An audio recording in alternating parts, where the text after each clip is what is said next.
How to change language in Archero 2. Hello everyone, welcome back to Crazy Gamer.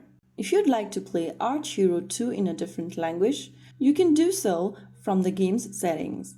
Launch open Archero 2 application on your smartphone or tablet first and make sure that you're inside this main homepage. From here, go to the upper left corner and tap on the menu icon, this little three horizontal buttons over here, and click on Settings in the expanded menu. Inside the settings menu that appears on the screen, tap on language at the bottom, and from the list of available languages, choose the one you want to change to for the display. Right after you select the language option, you will notice that your language interface has now changed.